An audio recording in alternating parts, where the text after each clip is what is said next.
పల్నాడు జిల్లా నరసరావుపేటలోని స్థానిక YCP MP అభ్యర్థి అనిల్ యాదవ్ తన కార్యాలయంలో విలేకరుల సమావేశం ఏర్పాటు చేశారు. ఈ సమావేశంలో నరసరావుపేట ఎమ్మెల్యే గోపిరెడ్డి శ్రీనివాసరెడ్డి, గజ్జల బ్రహ్మారెడ్డి పాల్గొన్నారు. ఈ సందర్భంగా మాట్లాడుతూ వైసీపీ పార్టీకి ఓటు వేసిన ప్రతి ఒక్కరికి ధన్యవాదాలు తెలియజేశారు. పార్టీ కోసం అండదండగా నిలిచిన కార్యకర్తలకు వారి పక్షాన నిలబడుతుందని తెలియజేశారు. నిన్న ఎన్నికల్లో పెద్ద ఎత్తున విచ్చేసి వైఎస్ఆర్సీపీకి మద్దతుగా పనిచేసిన కార్యకర్తలకు, నాయకులకు, అలాగే అశేషంగా నిన్న ఓటర్లందరూ కూడా తరలి రావటం, వైఎస్ఆర్ కాంగ్రెస్ పార్టీకి మద్దతుగా తెలియజేసిన ప్రతి ఒక్కరికి కూడా పేరు పేరున ధన్యవాదాలు. అలాగే సహకరించిన మీడియాకు కూడా పేరు మీద ధన్యవాదాలు. ఏదైతే నన్ను ఎంపీగా ప్రకటించిన తర్వాత గత 2 నెలలుగా మా శాసనసభ్యులు అందరూ కూడా 7 మంది శాసనసభ్యులు అభ్యర్థులు సహకారంతో మా నాయకులు, కార్యకర్తలు, కొత్త అయిన ప్రతి ఒక్కరూ కూడా దగ్గరుండి నన్ను ముందుకు నడిపించడం, అలాగే నిన్న పెద్ద ఎత్తున కూడా ఓటర్లందరూ కూడా తప్పకుండా వైఎస్ఆర్ కాంగ్రెస్ పార్టీని మా 7 మంది శాసనసభ్యుల్ని ఎంపీగా నాకు కూడా తప్పకుండా జగన్మోహన్ రెడ్డి గారిని మళ్ళీ ముఖ్యమంత్రిని చేసుకోవాలన్న తపన వాళ్ళ ఇది కూడా నిన్న కనిపించడం కూడా జరిగింది. నిన్న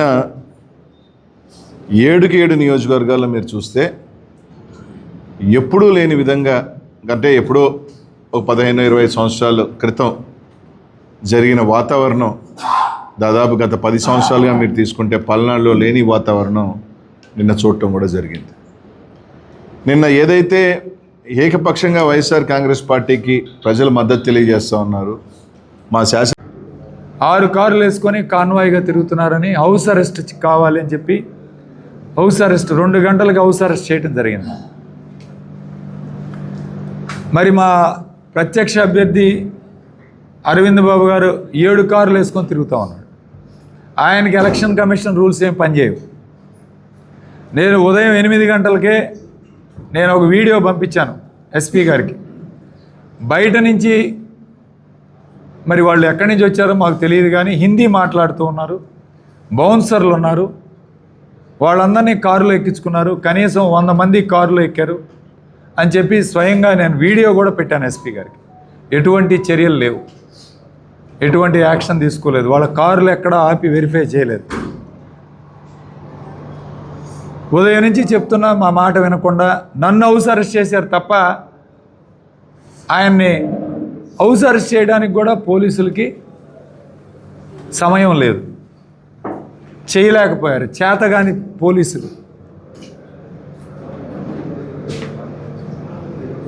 సరిగ్గా 3 గంటలకి, సుమారు 3 గంటల ప్రాంతంలో మున్సిపల్ హై స్కూల్కి వచ్చి మా ఏజెంట్లని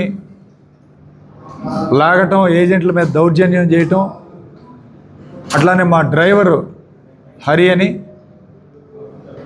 అతన్ని కొట్టడం, అతని దెబ్బలు కూడా, గాయాలు కూడా, పోలీస్ ఇంటిమేషన్ ఎఫ్ఐఆర్ కూడా చేయమని రాత్రి పంపించడం జరిగింది, కంప్లైంట్ ఇవ్వడం జరిగింది.